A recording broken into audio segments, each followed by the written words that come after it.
Gak terasa umurku saat ini sudah memasuki kepala 4, tepatnya sudah 43 tahun. Usia yang sudah tidak muda lagi. Tapi kenapa di usia yang hampir setengah abad ini masih saja punya rasa keinginan yang sangat tinggi sekali. Banyak orang bilang kalau itu kubur kedua atau ketiga. Kadang saya malu ketika rasa keinginan itu muncul karena suamiku yang usianya jauh lebih tua dariku sudah tidak bisa lagi memberikan kewajibannya sebagai seorang suami terhadap istrinya karena faktor usia. Saya percaya akan hal itu, tapi mengapa di usiaku yang sekarang ini justru malah menambah semangatku untuk mendapatkan itu dari suamiku? Sebelumnya saya minta maaf kepada para pembaca kalau saya bercerita tentang keluh kesahku ini. Saya di sini hanya ingin berbagi cerita kepada kalian tentang apa yang pernah aku alami ini. Mungkin juga banyak perempuan di luar sana yang mengalami hal yang sama seperti saya ini. Hanya saja mereka mungkin malu ingin bercerita kepada teman atau kerabatnya. Jadi lewat tulisan ini, saya akan bercerita semuanya sampai pada akhirnya saya menemukan tempat di mana saya bisa mendapatkan itu semua. Panggil saja namaku Rahma. Saya bertempat tinggal di sebuah desa yang jauh dari liu-piku perkotaan. Desa yang saya tempati ini sangat terpencil. Hanya ada sekitar 50 kakak yang menghuni sebuah dusun itu. Dusun Kali Putih namanya. Banyak kenangan yang saya alami di dusun itu sejak saya masih kecil hingga saat ini. Saya sendiri menikah masih di usia yang masih sangat muda, yaitu usia 16 tahun dan sudah memiliki 2 anak perempuan. Maklumlah karena kurangnya pendidikan, perempuan di usia segitu disuruh harus cepat-cepat segera menikah karena kalau tidak akan menjadi PTWN tua nantinya. Jadi saya sendiri takut kalau hal itu akan terjadi pada saya. Sehingga saya harus menurut apa kata kedua orang tuaku. Dan itu sudah menjadi tradisi turun-menurun di desa saya. Jadi tidak banyak wanita yang mengenyam pendidikan sampai ke perguruan tinggi. Paling tinggi hanya sampai tingkat SMP. Itu pun kalau orang tuanya mampu. Kalau yang tidak mampu, mereka hanya sampai sekolah dasar saja. Itu hanya sekilas cerita tentang desa saya. Singkat cerita, kembali ke permasalahan yang saya alami. Jadi inilah awal mula yang menyebabkan saya mengalami putar kedua setelah putri pertamaku menikah. Dan saat itu ia masih ikut bersamaku karena belum memiliki rumah sendiri. Menantuku sendirilah yang memberikan dan mewujudkan semua impianku. Semenjak suamiku sudah tidak bisa lagi memberikan kewajibannya kepada istrinya. Malam itu malam pertama bagi putriku dan suaminya. Sekitar jam 00:05 saya terjaga dari tidurku. Karena ingin demikian air kecil, lalu kemudian saya keluar kamar hendak pergi ke belakang. Dengan perlahan saya berjalan dan masih sempoyongan. Karena mata juga masih sangat ngantuk sekali. Saya berjalan melewati kamar putriku. Secara tak sengaja saya mendengar suara berbisik lirih dari kamar putriku. Dan aku pun berhenti sejenak di depan pintu untuk mendengar lebih jelas lagi. "Mas, hijab terus mas." Benak banget. Kata-kata itu yang terdengar di telingaku malam itu. Saya hanya tersenyum dan membungkam mulutku dengan telapak tanganku. Kemudian saya melanjutkan berjalan ke belakang. Saat di belakang saya tiba-tiba membayangkan sendiri tentang apa yang mereka lakukan. Sepertinya enak banget mereka ya bisa melakukan hal itu, gumamku di saat saya demikian air kecil. Tiba-tiba saja seperti terjadi keanehan dalam diri saya, seperti ingin seperti mereka. Saya mulai gelisah malam itu, dan entah dari mana inisiatif itu datang di pikiranku untuk melakukannya secara mandiri. Lalu saya pun pelan-pelan mencobanya sendiri dengan alat seadanya. Jamri temang pun mulai saya gunakan untuk itu. Jiwaku seakan meronta karena sudah sangat lama saya tak mendapatkan hak saya sebagai istri. Hingga saya seperti ini. Meski dengan seperti itu, saya sangat lega karena saya sudah bisa merasakan dan mendapatkannya. Meski dengan cara seperti itu. Jujur, ini baru pertama kalinya saya lakukan dan itu datang secara tiba-tiba, tidak pernah saya rencanakan. Cuman saya hanya dapat informasi dari sebuah artikel di internet membahas tentang tindakan seperti itu. Namun saya tidak pernah percaya sama tulisan artikel itu. Memang gimana rasanya kalau harus dilakukannya secara mandiri? Tanyaku dalam hati. Menurutku ya aneh aja kalau Kalau seperti itu, namun saya juga punya rasa penasaran yang pada akhirnya saya mencobanya sendiri malam itu. Dan hasilnya pun hampir sama, tidak ada bedanya, mungkin bedanya hanya didapat dari pasangan kita. Dan yang satunya didapat dari kita sendiri yang timbul dari pikiran yang membayangkan sesuatu hal. Tapi jujur saya baru bisa berkomentar setelah apa yang saya coba itu ternyata juga mantap rasanya.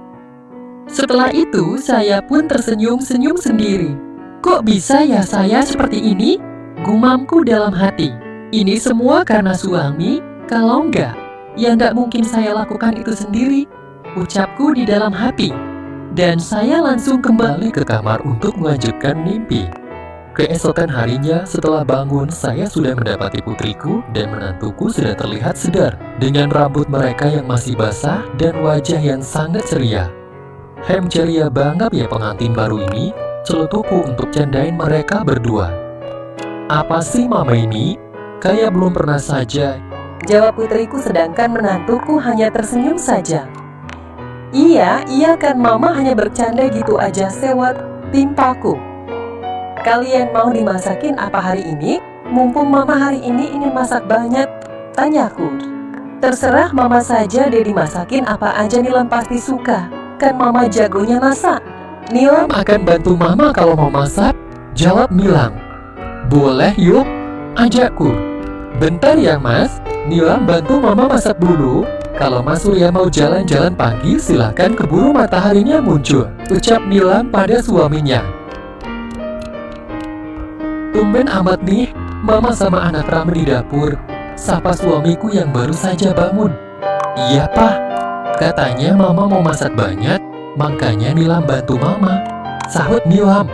Si Agil belum bangun pak, tolong bangunin dong pak, udah jam segini masih molor aja, ucap Nilam lagi. Setelah 2 jam, masakan pun sudah jadi dan siap untuk dihidangkan di meja makan.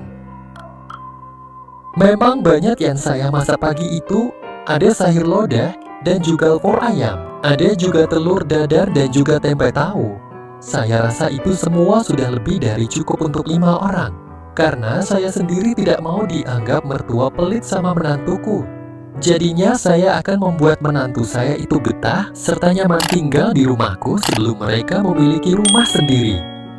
Selanjutnya kita semua berkumpul di meja makan dan sarapan bareng. Sembari sarapan, timbul rasa aneh lagi dalam diriku setelah melihat menantuku.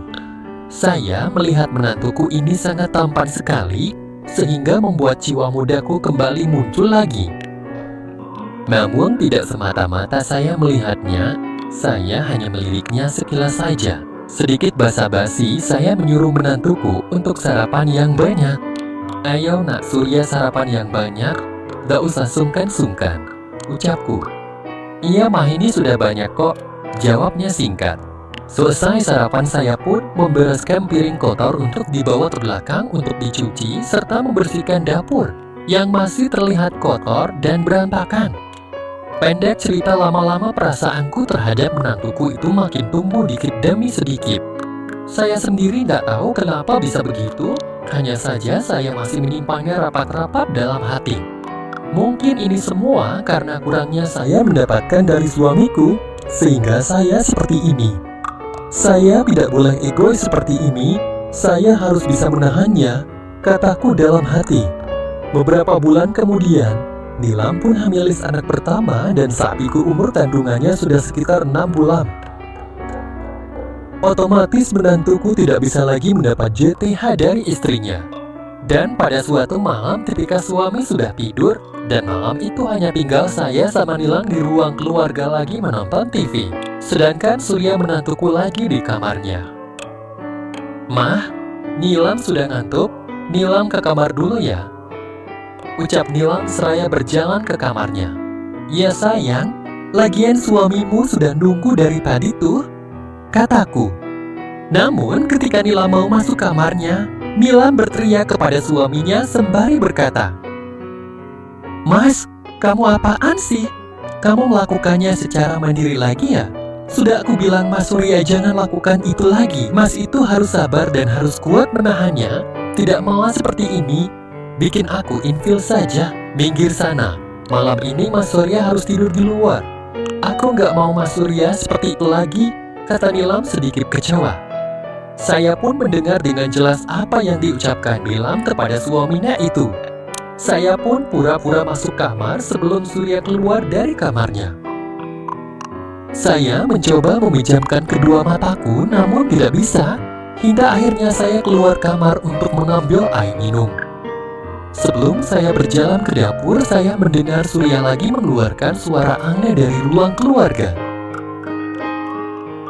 Saya pun berinisiatif untuk menengoknya. Ketika saya menengoknya, menantuku itu sedang melanjutkan kegiatannya tadi dan sempat terhenti karena ketahuan sama Nilam. Dan menang hanya secara mandirilah Surya bisa mendapatkan apa yang ia inginkan. Karena pada saat itu, gak mungkin ia mendapatkan dari Nilam. Kemudian saya tidak jeti ke dapur melainkan menghampiri Surya. Dengan tujuan saya ingin membantunya karena saya kasihan melihatnya seperti itu. "Surya," tegurku. "Mama." Dia kaget ketika melihat saya datang. Seketika ia langsung merapikan semuanya. "Mama tahu kok kalau kamu tidak bisa menahannya. Tapi kamu juga harus tahu kalau istrimu lagi hamilis, jadi kamu harus bersabar," kataku. "Ita mah, maaf karena aku sudah tidak kuat tadi. Makanya Surya terpaksa melakukannya secara mandiri," kata Surya. "Apa kamu mau mama bantu tapi dengan ini saja? Sembari kutunjukkan alat bantu untuknya. Apa kamu bersedia nak Surya?" tanyaku. Entah kenapa saya berani sekali menawarkan bantuan kepada Surya menantuku. Mungkin memang ini yang saya harapkan darinya, agar saya juga bisa mendapatkan apa yang selama ini cuma bisa jadi bayang-bayang dalam hidupku. "Mama yakin ingin membantu Surya?" tanyanya. "Apa mama kelihatan bohong?" timpalku. "Ya udah kalau gitu Surya mau mah." Malam itu pun saya langsung membantu menantuku dengan hati yang sangat bahagia. Hanya dengan genggaman tangan, menantuku sudah seperti ular kepanasan. Saya berusaha membuat menantuku itu mendapatkan semuanya meski hanya sebatas itu. Tapi lama-kelamaan saya sendiri yang tidak bisa membendung keinginanku sendiri. Setelah semua selesai dan Surya sudah mendapatkan apa yang dia mau, justru Surya malah sebaliknya ingin membantuku juga. Saya sempat mau menolaknya, tapi Surya dengan penuh semangat ia berhasil membuat diriku tak mampu bergerak. Dan hingga akhirnya saya pun pasrah menerima bantuan dari menantuku. "Mama juga menginginkan ini semua kan?" tanya Surya. Saya hanya bisa menganggukkan kepala saja. Dengan semangatnya yang tinggi, Surya bisa membuatku melayang di angkasa. Jujur selama ini memang ini yang saya harapkan darinya. "Santai saja nak Surya. Mama ini malam ini jadi malam yang panjang untuk kita. Mumpung ada kesempatan kita harus memanfaatkannya dengan baik." "Baik ma. Pokoknya malam ini Surya akan bantu mama sampai selesai," kata Surya sembari melaksanakan kegiatan itu. "Coba mama sekarang yang di demikian, biar mama tahu rasanya hidup di demikian." Lalu kemudian saya mengikuti saran darinya. Dan memang benar apa yang disarankan menantuku itu bisa membuatku lebih merasa nyaman dan mendapatkan yang lebih dari sebelumnya. Hingga 3 jam lamanya kami melakukan kegiatan sakral itu hingga selesai. "Makasih ya nak sudah bantu mama malam ini. Mama tidur dulu ya." "Iya mas, sama-sama. Lain kali kita bisa melakukannya lagi kan ma?" tanya Surya. "Ya kita lihat dulu situasi dan kondisinya Surya. Kita tidak boleh gerusa-gerusu, nanti bisa ketahuan sama istrimu dan papamu," kataku. "Oh pada mama sayang," timpal Surya. Kemudian saya meninggalkannya sendirian di ruang keluarga. Keesokan harinya, seperti biasanya saya beraktivitas di dapur membuatkan makan pagi untuk keluarga. Tak lama Nilam menyusulku. Masak apa sih, Ma? Tanya Nilam. Ini Mama masak sayur bumbu bayam kesukaanmu dan sambal terasi. Lapnya tempe. Kamu sukakan sayang? Jawabku. Suka dong, Ma. Apapun yang Mama masak Nilam pasti suka, katanya. Lah suamimu mana? Gak kamu bangunin nanti kesiangan lo berangkat kerjanya? Tanyaku. Nilam masih sebel sama dia. Karena semalam Mas Surya sudah bikin Nilam kecewa, jelas Nilam. Ada apa, Zo? Mbak boleh kayak gitu sama suami? Kataku pura-pura gak tahu apa yang sudah terjadi pada mereka berdua. Sudah, Nilam gak mau membahasnya lagi. Nilam mau jalan-jalan di depan saja. Setelah itu, saya melanjutkan aktivitasku yaitu memasak. Tiba-tiba Surya datang dan berada tepat di belakangku. Padi Mama, sembari tangannya demikian di tempat itu. Surya, kamu tuh ya tahu ada yang lihat gimana? Jangan seperti itu lain kali. Kita harus bisa jaga rahasia ini. Udah sana kamu mandi dulu nanti telat loh, kataku. Aman kok, Ma. Nilam lagi di depan tuh sama Papa. Ya udah, Surya mau mandi dulu ya, Ma. Entah kenapa, saya kok merasa bahagia setelah mendapatkan itu darinya. Sebenarnya hal ini gak boleh terjadi karena ia adalah menantuku. Saya sudah menjadi orang yang sangat egois, tidak pernah memikirkan perasaan orang, apalagi ibu putriku sendiri. Yang tadi niat saya hanya ingin membantu menantuku, kini malah sebaliknya. Menantukulah yang selalu minta bantuan itu. Sehingga kita keterusan setiap ada kesempatan. Dan dimanapun kita bisa melakukannya ketika kesempatan itu ada. Inilah yang paling seru lagi ketika suamiku dan Nilam serta adiknya pergi keluar rumah. Dan di rumah hanya ada saya dan Surya. Waktu itu saya lagi baras-baras dan bersihin kamar. Tiba-tiba menantuku datang menghampiriku dan demikian dari belakang. Mama, Surya ingin demikian lagi, mumpung rumah lagi sepi, ucap Surya. Jangan sekarang Surya, nanti kalau mereka tiba-tiba datang gimana? Tanyaku. Mereka masih lama, Mah. Makanya kita harus buru-buru demikiannya, bujuk Surya. Tanpa rasa ragu lagi saya pun kembali melakukan kegiatan itu. Surya masih menunjukkan performanya sebagai sosok laki-laki yang hebat dan penuh dengan semangat. Mungkin hanya itu saja yang bisa saya ceritakan kepada pemirsa semua. Karena kalau diceritakan semuanya, gak ada habisnya. Semoga terhibur, sampai jumpa lagi di cerita selanjutnya. Salam santun dan salam sejahtera. Jangan lupa like dan subscribe channel ini ya. Terima kasih.